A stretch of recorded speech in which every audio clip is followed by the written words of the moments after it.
গণ অভ্যুত্থানে আওয়ামী লীগ সরকারের পতনের পর দলের শীর্ষ নেতা এমপি মন্ত্রীর অনেকেই দেশের বাইরে চলে গেছেন।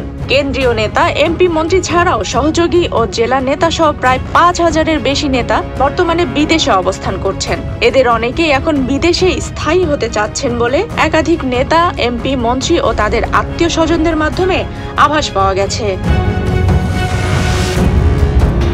সূত্র মতে, আওয়ামী লীগ সরকারের পতনের পর এমপি, মন্ত্রী, কেন্দ্রীয় ও সহযোগী সংগঠনের নেতা ছাড়াও স্থানীয় সরকারের জনপ্রতিনিধি, সিটি মেয়র, পৌর মেয়র, উপজেলা চেয়ারম্যান, জেলা পরিষদ চেয়ারম্যান সহ অনেক ইউনিয়ন পরিষদ চেয়ারম্যানও বিদেশে পাড়ি জমিয়েছেন। Double million offer, Walton fridge কিনে পেতে পারেন 20 লক্ষ টাকা, রয়েছে কোটি কোটি টাকার নিশ্চিত উপহার। এদের অধিকাংশই অনেক টাকার মালিক। বিদেশের মাটিতে কেউ কেউ আয়েশি জীবনযাপন করছেন। এদের অনেকেই নানা অপকর্মের কারণে আর দেশে ফিরবেন না বলে আভাস পাওয়া গেছে। বিদেশে পালিয়ে থাকা নেতাদের উপর ক্ষোভ প্রকাশ করছেন আওয়ামী লীগের তৃণমূল নেতাকর্মীরা। নানা কারণে বিদেশ যেতে পারেননি এমন সাবেক ছাত্র নেতারাও ক্ষোভ প্রকাশ করে জানিয়েছেন, বিগত 15 বছরে এসব নেতা, এমপি, মন্ত্রীর অনেকেই দল বিক্রি করে সরকারকে বিতর্কিত করেছেন। লুটপাট করে বিদেশে টাকার পাহাড় সহ কানাডার বেগমপাড়ায় বাড়ি করেছেন অনেকেই। এসব নেতা দেশে এলে কর্মীদের তোপের মুখে পড়বেন, আর সে কারণেই তারা বিদেশে স্থায়ী হওয়ার চেষ্টা করছেন।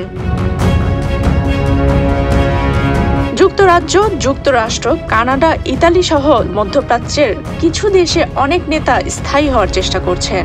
অনেকেই আগে থেকে অন্য দেশের নাগরিক ছিলেন, তারা সেসব দেশেই স্থায়ী হচ্ছেন। আবার কেউ কেউ বাংলাদেশি পাসপোর্ট সারেন্ডার করছেন। তাদের কেউ কেউ আবার ওয়ার্ক ও রেসিডেন্স পারমিট ভিসার ব্যবস্থা করারও চেষ্টা চালাচ্ছেন। জানা গেছে, বিদেশে থাকা নেতাদের বড় অংশ ভারতে অবস্থান করছেন। খুবই অল্প সংখ্যক নেতা দেশে রয়েছেন। অনেকেই গ্রেপ্তার, জেল হাজত ও রিমান্ডে আছেন। গত সেপ্টেম্বর ও অক্টোবরে উল্লেখযোগ্য সংখ্যক নেতা দেশ ছেড়েছেন বলে তথ্য পাওয়া গেছে। 5 আগস্ট ক্ষমতা ছাড়ার পাশাপাশি দেশ ছেড়ে চলে যেতে বাধ্য হন আওয়ামী লীগ সভানেত্রী ও সাবেক প্রধানমন্ত্রী শেখ হাসিনা। এরপর থেকে দলের অসংখ্য নেতা বিভিন্ন সীমান্ত দিয়ে প্রতিবেশী দেশ ভারতে চলে যান। বেশ কয়েকজন মন্ত্রী, প্রতিমন্ত্রী ও প্রভাবশালী নেতা ভারত হয়ে ইউরোপ, আমেরিকায় পাড়ি জমিয়েছেন। মাঠ পর্যায়ের একাধিক নেতার সঙ্গে কথা বলে তাদের মধ্যে চরম ক্ষোভের চিত্র পাওয়া গেছে। তারা বলছেন, বাংলাদেশে আওয়ামী লীগের রাজনীতির অনুকূল পরিবেশের জন্য দীর্ঘ সময় লাগতে পারে। দেশে একজন নেতার বিরুদ্ধে ডজন ডজন মামলা হয়েছে। দেশে ফিরলে তাদের হতে পারে জেল। এছাড়া বেশিরভাগ নেতার বাড়িঘর লুট হয়েছে, ব্যবসা বাণিজ্য নষ্ট হয়েছে।